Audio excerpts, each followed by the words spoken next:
Before we start the show, we'd just like to say from all of us here, our thoughts go out to those and their families who were caught in the horrible terrorist attacks on Paris. We might be half a world away, but your pain is still felt. If you like the show and you'd like to keep us around, why not support us at patreon.com/Geekykeys. For as little as $1 or more a month, you can get access to things like early episodes and much, much more. Simply go to patreon.com/Geekykeys and click on Become a Patron. That's patreon.com/Geekykeys. Hey guys, and welcome to the Geekykeys Podcast Show, episode number 8. We got some cool science and technology news for you, as well as our gadget of the week and movies we can't wait to see. In science news, scientists grow a working vocal cord tissue in the lab. A new study finds that more than half of all children in the US either misperceive or reject their parents' political party affiliation.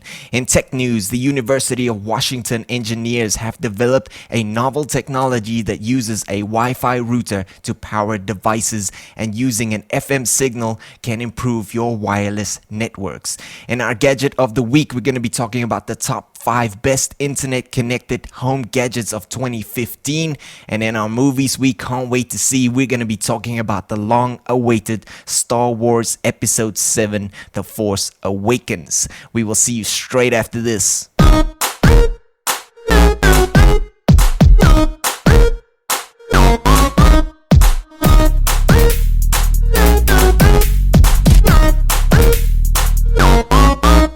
Hey guys, welcome back. Let's jump straight into our science news for this episode. Scientists grow a working vocal cord in the lab. Yes, this is an article written for news.sciencemag.org, and I have to say, this is pretty damn awesome. For the first time, scientists have created vocal cord tissue starting with cells from a human vocal cord. Yes, when tested in the lab, the bioengineered tissue vibrated and even sounded similar to the natural thing.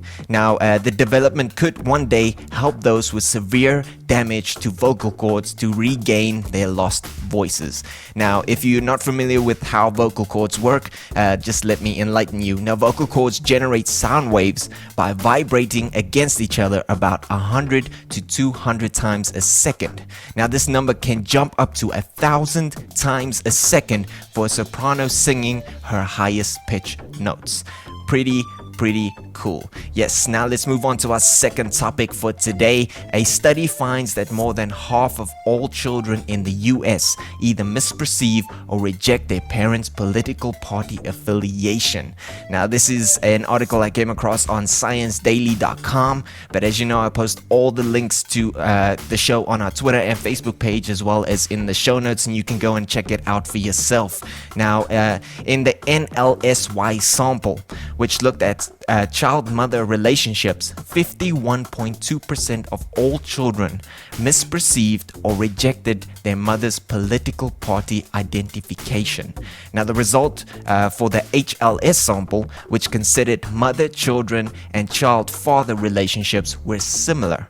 In fact, the sample showed a 53.5% of all children either misperceived or rejected their mother's political party affiliation, and 54.2% did so for their father's identification. I guess the apple and the tree metaphor doesn't quite work on this one. It's pretty interesting to read this, and it's kind of funny how you would think that children would grow up in a home and kind of just reject whatever their parents are thinking. So yes, it's a pretty interesting study. I encourage you to go and read more about it. Like I said, I'll be posting a link on our Twitter and Facebook page, as well as in the show notes, and you can go and check that out for yourself. Really an interesting read. Now let's get into our tech news for today. The University of Washington's engineers have developed a novel technology that uses a Wi-Fi router to power devices.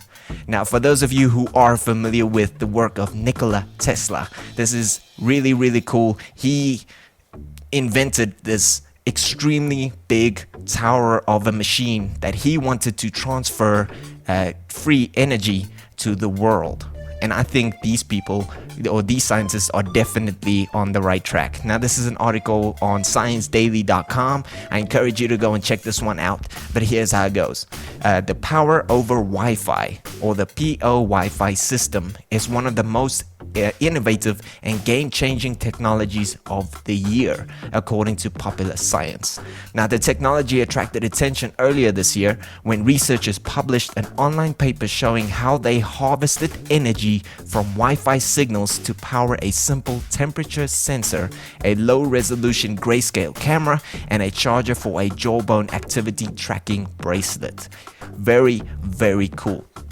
Now, PO Wi-Fi could help enable development of the Internet of Things. As you well know, this is gadgets in and around your house that gets powered by mobile apps when you're not at home, where small computing sensors are embedded in everyday objects like cell phones, coffee makers, washing machines, air conditioners, mobile devices, and allowing those devices to talk to each other.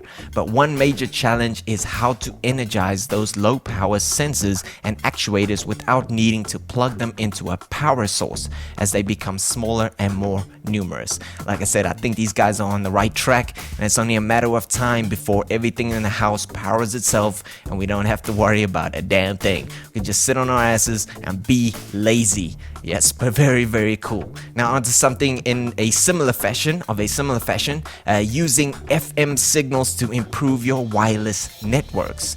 Now, this is an article written for ScienceDaily.com as well, but please do go and check out the link. It's a very, very interesting read. Something we take for granted every day, and it gets used for something so big. Alright, now most people don't realize how much their neighbors' internet networks interfere with their own, heavily affecting speed and performance. Obviously, we've all been in a situation where the Wi-Fi on the network just kicks out, and yes, let me just say it's very, very frustrating. Now, unless a home is located in the middle of nowhere, it is likely that neighboring homes' Wi-Fi networks will bump into each other and prevent data from getting through. This is particularly true in large urban apartment buildings where many people reside within a smaller area. Now, this is called YFM. This is a technique that enables existing wireless networks to communicate through ambient FM radio signals. Now, it was agreed that using FM was attractive for several reasons. For one, more smartphones and mobile devices are already manufactured with an FM chip hidden inside, so definitely a cost-saving thing. FM is also able to pass through walls and buildings without being obstructed, so it is very, very reliable. So minor upgrades to software would allow devices to take advantage of YFM. Very, very cool.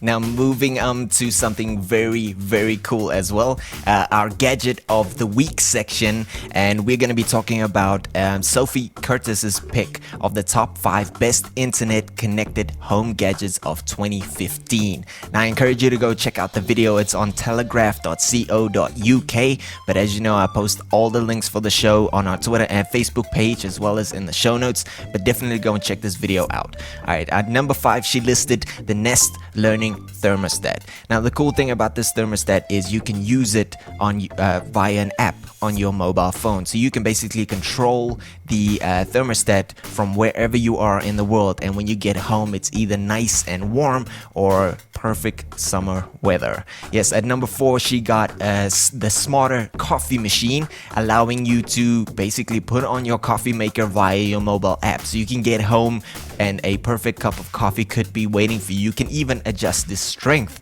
of your coffee via the mobile app.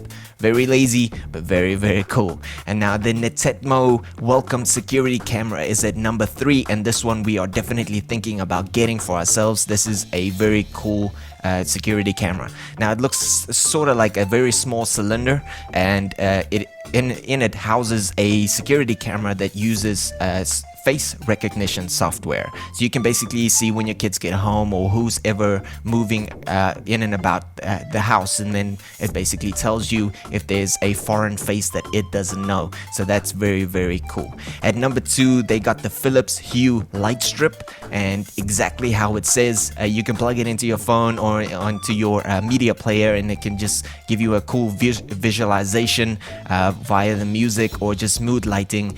And at number 1, nope, you guessed it, I am not going to tell you have to go and watch the video. However, I will tell you this. If you're looking for a way to get started with internet-based home gadgets, the number 1 on this list will definitely help you out. So go click on the link and check out the video for yourself if you are very curious about number 1. Seriously, go and check this out. But yeah, now let's get into our movies we can't wait to see. And I've been trying to hold out on this one for as long as I can, but I cannot hold out any longer. We have to talk about Star Wars Episode 7, The Force Awakens, that releases in December of this year. And I think everybody out there, including myself, is freaking out about this movie. It's been way too long since the last Star Wars movie. But yeah, definitely have to get into this one. Go and watch the trailer. I'll be posting the link to the YouTube video on our Facebook and Twitter page, as well as in the show notes. And then you can go and check this one out as well. Directed by J.J. Abrams. Now this is how the storyline goes. 30 years after defeating the Galactic Empire, Han Solo, played by Harrison Ford, and his allies face a new threat from the evil Kylo Ren, played by Adam Driver, and his army of stormtroopers. Just that sentence alone and we get taken back to our childhood days, am I right? But yes, that is our show for this episode. Thank you so much for tuning in. Please go and subscribe to the show on iTunes or on soundcloud.com/geekykeys. And if you'd like to follow the action, please do so on facebook.com/geekykeys or at geekykeys on Twitter. And please, if you like the show and you feel like you would like to support us, $1 or more a month is all that we need. So you can go do that at patreon.com/geekykeys. But yeah, thank you so much for tuning in. I will see you with our next episode.